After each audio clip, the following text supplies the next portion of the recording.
out of her, my people. Spiggity biggity biggity bang bang spit bang. Reggie man I come to bring them judgment again. Spiggity biggity biggity biggity bang, bada bang bang, bada bang. Hey, on the streets my brother's dying, and I hear the mothers crying, crying out. And the way that things are going, it seems the beast is going down.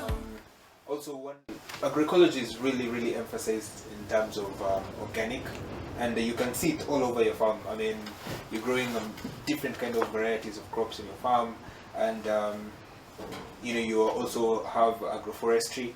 So can you sort of take us through the agroforestry bit? Yeah. Why is it important, and why should an upcoming farmer or an organic farmer actually consider having agroforestry in their farms? Okay. So what you talk about is basically, for the farm to actually do well, you have to mix the fruits. Of course, fruits, vegetables, and trees. So you have to have trees also on the farm. Yeah. And I think our concept, many of us as Kenyans, is you only grow one type of tree for 5 years, chop it and make your millions. That works, and that's okay. Yeah. For the people who are able to do it, that's okay. But I think for you to be able to build your soil and have a microclimate that will be able to allow your crops to grow well, you have to have trees. Yeah. And for us, because of our area, we've had to accept the trees that will do well here. So we're not exporting, trees that will need a lot of rain and cool weather here. So we're just trying to do the trees that do well here. So one thing we do is we have to check the environment and get trees that are local to the area, indigenous trees here. Number one. So you have to get trees that will do naturally well here. Number two is we are looking at trees that are going to be able to fix nitrogen and help the soil, and also give a shade. Yeah. When you think about the exotic trees, nothing can grow underneath that tree. So we have to look for a tree that's indigenous, will fix nitrogen, will give a shade, and will still allow crops to grow underneath. Yeah. And then something else we're looking at is trees that will be able to provide fodder. Yeah. As you can see now, it's very dry. You can hardly find grass. Yeah. But you'll find our few goats here have some fodder to take. Yeah. So we just chop up the leaves and give the goats to eat, and they have the protein and whatever nutrients they need from that particular tree.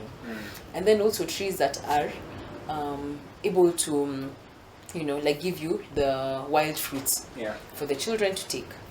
And when you think about it, most people will say, but no, I cannot be able to plant trees because my farm is small. It's a kitchen garden. Yeah. But even in that kitchen garden, you can actually grow some trees as a hedge. Yeah. So when you think about the ones that are like Caliandra, you can think about Tithonia. Yeah. It works well to fix nitrogen. It works well as a pesticide. Yeah. When you think about Lucina, and those ones will just work as a small hedge, and yet they are very good for you, and the animals will eat from the fence. The soil is benefiting. So we actually just think outside the box, and then also search for this knowledge. We have a lot of institutions in Kenya that provide the kind of information. Exactly, and even give seeds to farmers to grow. But trees take time. Yeah. You have to put them in the nursery sometimes for a whole year before you're able to plant them. You have to give them another 4 or 5 years before they grow. But when you do that, you have to think, like we can't, do work with so much greed. I'm sorry to say that word. We have to think about the next generation. It's not just about me. It's about my great-grandchildren. Yeah, true. Yeah, so I think trees are a very important part in the whole ecosystem for your farm. Okay. Yeah. Yeah, and we've gone through the journey of you growing your crops, avoiding pests, and now we're at the point where you've actually grown your crops and harvest them. What does the market look like locally, for you at least? How does the market look like? I think the market cannot be sustained. Yeah. I think there's a lot of market. Many people are now conscious about their health, and if you read a lot of what's been happening in the media and what they're saying what's happening, there's been a lot of food contamination in Kenya. Yeah, true. And most people are really conscious. and wondering what is this I'm eating. And they're wondering, even when I buy vegetables and fruits out there, they're really trying to soak them in vinegar and washing with soap, just to reduce like the residues from the pesticides. So for us, the truth is we cannot be able to sustain even the little market we have. I've always sold everything I have, and I don't have enough on the farm. So we need more people to actually farm organically. Nice. And what we are doing so far is we are starting to train our local farmers here, and we teach them how to grow their own little food, and then they can be able to sell the surplus. The other thing I think that could be a challenge is that the food that you find that is organic sometimes is not very accessible to many Kenyans because of cost. When you think about the cost factor, it could be higher, and I think the reason for that is not necessarily that it's difficult to grow organic, it's just the supply and demand. So the supply is high. No, the supply is low. But the demand is very high. Supply is low. So that's where now the price of organic could be a bit higher. But if we're able to, share with as many farmers as possible to go organic, then, it's going to balance out such that the farmers will still be able to get some money out of farming, and people can also be able to access this produce. But the market is there. People want organic, but it's not enough. So for those who don't know, you have actually your system, Sylvia's basket. Can you sort of take us through that and how it works? Okay, so basically we have an online platform. So you just need to go log online, and then now when you go online, you see the vegetables that are available, and then now we're able to bring it to your doorstep. But then, to be honest, we're still working around the logistics, because you find that to take the vegetables around Nairobi is proving to be tricky. So our long-term plan is actually to have an outlet whereby you're able to still log in online, and from the shop you're able to get your vegetables to you, or you can just walk in and pick them. Nice. So it's just something work in progress. For now we are still selling to friends and people around close to us, but we always welcome people to come to the farm also. Like we've also had some clients who actually just say, what do you have on the farm? They come here, they buy from the farm and go back home. Nice. There's something we forgot to talk about, which is very important, I think. It's about the issue of seeds. We've seen you have a very, very nice collection of seeds. A lot of variety. I mean, I'm just seeing seeds that I've never seen before of beans. So what is your goal behind that, or what are you trying to teach people about seeds? Sustainability. That is my number one goal. We must be sustainable. And what we do is, as anything else we've done as an experiment, we normally share seeds with farmers or with friends, or even buy seeds from the shop. I come back home and I try. If the seed does well, we just save the seed for the next season. And when you do that, actually, and the seed does well in this particular area, you find the seed just keeps producing more and more. I'll give an example of the maize we have. It's all organic seed, and this maize, actually my grandma planted it for many years until she passed away in the late 90s. And that's a seed that my parents have been using, and now they are passed on to me also to keep growing that seed. And that's a seed that has been feeding us for, I don't know, tens of years. I cannot count. Since I was a little child, and since my grandma was young, so something like that makes it more sustainable. And then also we share with our friends, with the local farmers, and you'll find, to be honest, some of these seeds that has been able to withstand the weather patterns over the years is quite resistant. Like my maize was quite resistant to the armyworm infestation that happened last year. And because it has seen all the seasons, the dry, the wet. So I don't know if it's the DNA in the seed has come up with a good strain on its own, because it's just out in the natural environment. It was actually a huge menace. Government had a lot of millions trying to control it. Exactly. It's amazing. You actually mentioned that it can was able to resist it. It was able to resist. It got a little, but not much. And the little that it got, I was actually able to get rid of the armyworm with pili-pili, with chili. We just crushed chili and mixed with the mwarobaini neem. Yeah. The neem oil, we literally poured it in the maize stalks, and we got rid of the armyworm. Yeah. So the point I'm getting here is that the seed you use is actually very important. Yes. In terms of what you'll be able to have or harvest at the end of the season. Exactly. Wow. Yeah. And then now we move ahead. Now you are contributing this to yourself and your family and the people around you. But now when you look at the bigger picture, what does it look like? What's your vision? Okay. Yeah. So my vision is not just for Ndeya, but of course I have to start here because this is my home. Yeah. But my vision is actually for Kenya, East Africa, and Africa as a whole. No. Because, I've been a woman farmer all these years, and many times people looked at me and they said, you will never do it. You will never make it. It won't work. Small-scale farming will not work. You'll never be successful. I've been told that to my face severally. Sorry about that. No, it's fine. It happens to many women. Do they see you eye to eye now? Yes. Yes. Okay. Yeah, they can see me, and now they actually are quiet. They're like, let's wait and see how long this will take, before you give up. But for me, I can actually say I've been privileged because by God's grace, I had an education. I'm able to read, and I'm able to search for the information. But my heart goes out to, my local woman counterpart here in the village. She has a small piece of land. Her children are sickly. They're hungry. They don't have enough nutrients. That's my vision. To be able to lift her up out of the dust and show her you can actually feed yourself first. You can actually give your children the very best. You can actually get a small surplus that you can sell. So that's my vision for Africa. Because what has happened, I think, over time in the field of agriculture is that the people who are doing monocropping and who are doing large scale have been elevated so much. And now and yet, to be honest, the majority of farmers in Africa are small scale. And even 80%. Kenya, the people who are feeding most of Kenyans are small scale farmers. It's not the huge farmers, it's actually the small scale farmers. So they're the ones who have the power. What they don't have is the knowledge, and they don't know they actually have the power. What they don't have is the knowledge, they don't have the exposure.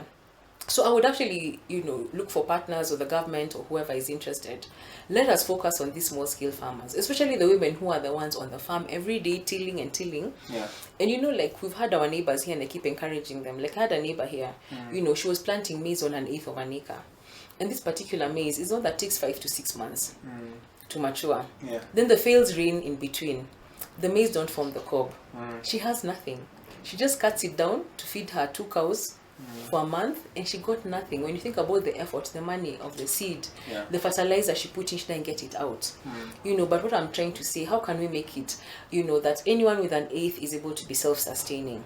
Not just in day and the dry areas, and teaching them, right? Grow the right thing for your area. Please do not try to grow something that will not grow here. Grow what is local to you. Grow what is indigenous. Plant the trees. Take care of your soil. That's my passion. How do I get out this information to as many African farmers as possible? And I'm grateful you're here because you're helping me get the message out, to be honest. Many African farmers are watching this. And I'm telling them it's possible. And feed yourself first. And I just, I want to be able to, talk to as many farmers in Africa as possible and share with them my story and share them and tell them it can be done. We can feed ourselves. Right. Fantastic. It can actually be done. So the good thing about it is that you've gone through it. People have actually sort of ridiculed you in terms of what you're doing. But you've come out on top. So in terms of organic itself, when we look forward, 5-10 years, as a country or as Africa, where do you see it? Where do you see organic in the next 5-10 years? It's going to grow. It's the next frontier, to be honest, and it's the only choice we have. Because of our climate change, we don't know when the rains are coming. When they come too much. We have to make sure our soils are good to accept the rain that is there. So I just find that it's the next frontier. It's the only choice we have right now for the next generation. And I believe when you talk to farmers, which we have done, we've done research and we've talked to different farmers, and many of them say that we actually want to go back to how we used to do the farming. That was more sustainable, but they keep asking why. I mean, how do we do it? You know, the information is not there. But then what's happening in Kenya is that the like we have an organic policy that I think has already got to the Ministry of Agriculture. I'm not too sure how far it's gone, but really hope that it's going to be passed as a policy, and it's going to be recognized by the government. Because once it's recognized by the government, then that information will trickle down much better through the extension officers and the different departments of agriculture will be able to be aware. And hopefully they'll be able to take it up and be able to educate the farmers. So, we are moving in the right direction. I think it's going to grow big. I think the farmers will realize that it's the best way to farm. So I have a lot of hope. Okay. Yes. Nice. So basically one of the concepts I have noticed throughout your philosophy and how you do things, it's about the idea of sustainability, the idea that we leave a better future for our kids and our grandkids. And we couldn't afford not to notice it. Your kids are very much integral in what you do. Why is it? What do you think is that important to you and basically to future generations? Okay, I think what you're saying is very true. So I've found that many times, many farmers are actually very young, are very old. Sorry. When we normally have the local farmers meeting, you can actually count with your finger the number of farmers that are below 30 years old. And that is not a very good story. Yeah, true. Because what is going to happen to us in the next 10 years is that you're going to have masses who need to eat and has very few people with the knowledge on how to farm. And what we're doing also is that we are mentoring the local schools here. So we have two schools. We have a primary school and we have a secondary school. So we normally have demo farms there, and we actually teach them how to do the small gardens, how to do farming, and how to be able to grow safe food for themselves and for their families. And to be honest, it's going to take some time because the feedback is not very positive. Because from the schools? Yes, from the students. Because what we found is that, the schools are happy to have us there. But then now the students themselves are not very sure about this concept. Even as farming as a whole. Forget organic. Because they have watched their parents go through farming, struggling, and not making anything out of it. And now for us to come and still tell them, you have to go through the same journey as your parents did, and they're like, I'm not sure about that. I want to get out of the village as soon as possible, go to the city, get a good job, and never come back here. True. And that's what has happened with most of them. In fact, for us in our family, we're the only, I'm the only one who has actually gone back to the farm. Agriculture. Most of us are still out in the city. So there's a big gap, and it has to be bridged. And how do we do it? Even on the farm, we're working with young people. We have young faces on the farm. And that makes our life, very good. When young people come, in fact, we normally also mentor students from the university. They normally come here once a year and they work on the farm and they see what we're doing. And when they see we're young, they actually see it can be done. Would love to join the people, And, like even the fact that we are women in a way is also encouraging. Exactly. That we can also be able to do it.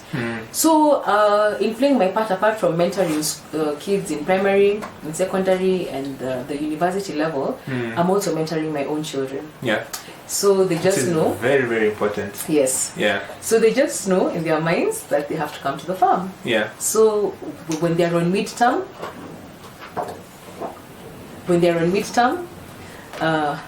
they're always very active in the farm. Exactly. They know that they're going to spend all their midterm, all their holidays on the farm. And that helps them to be able to learn more about agriculture. So at their age, they're able to identify more things than I was ever able to do. They're able to appreciate how long it takes. Like I remember once we did a little garden with them, and they planted carrots, and they got almost tired waiting for when the carrot will mature. And once it matures, when it goes on their plate, I find that they really appreciate it. They don't throw away food. Because they knew it took me weeks of watering this carrot. There's no way I'm going to say I don't like carrots. So they just eat it. So I just find, and with time, I can't say they're perfect children. Of course. They're not angelic. Sometimes they don't like their vegetables. But I find the more that we expose it to them, they actually are acquiring tastes. Yeah. You know, they love to chew on their cucumber, the beetroot, the carrots, you know. They eat the local fruits here.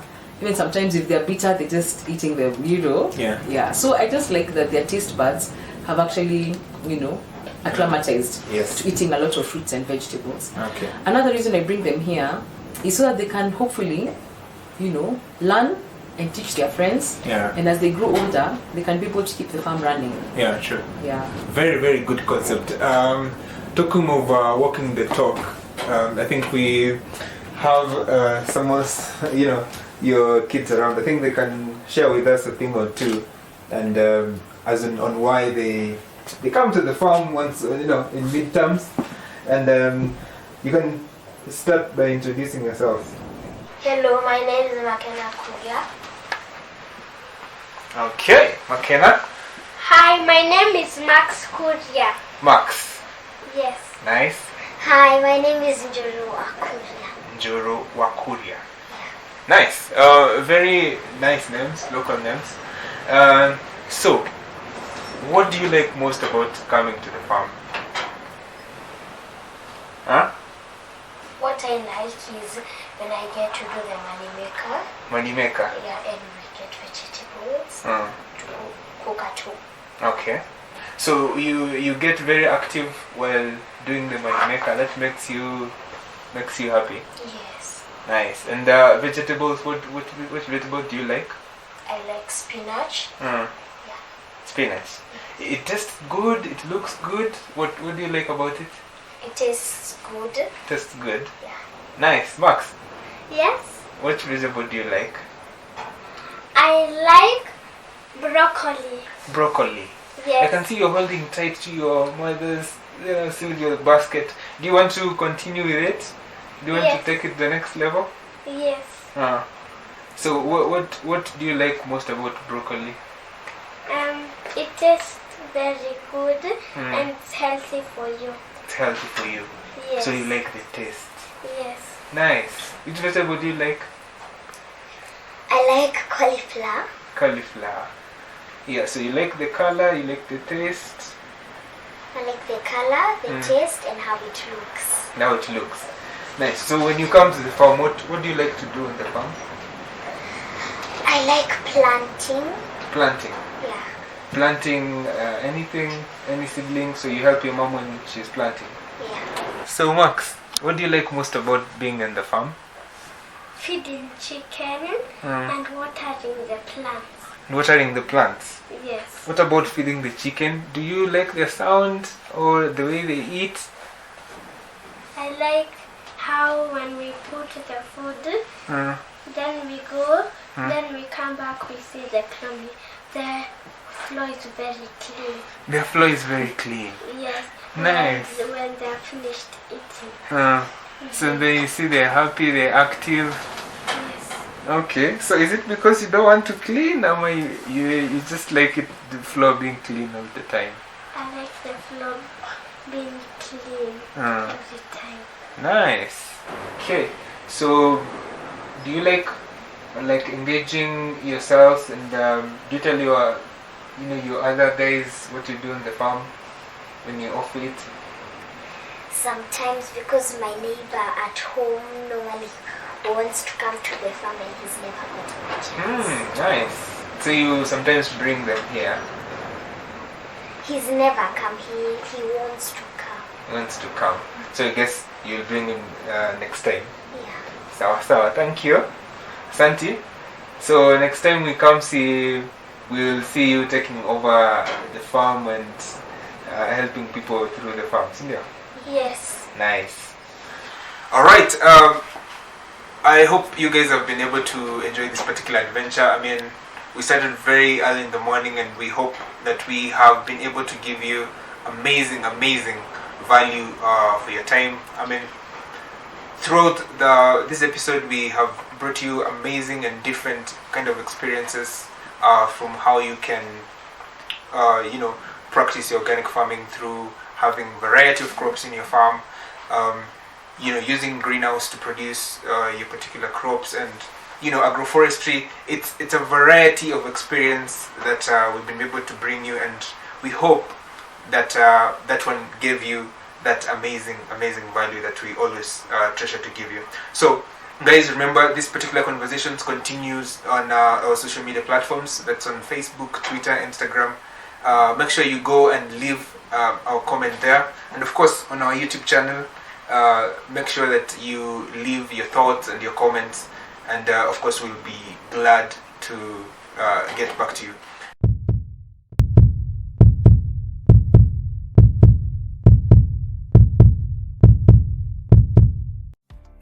Darkness is on the rising, and everyone compromising, feeding the people poison. Even your organs may hear them myself. What's happened to my people? Why you can't even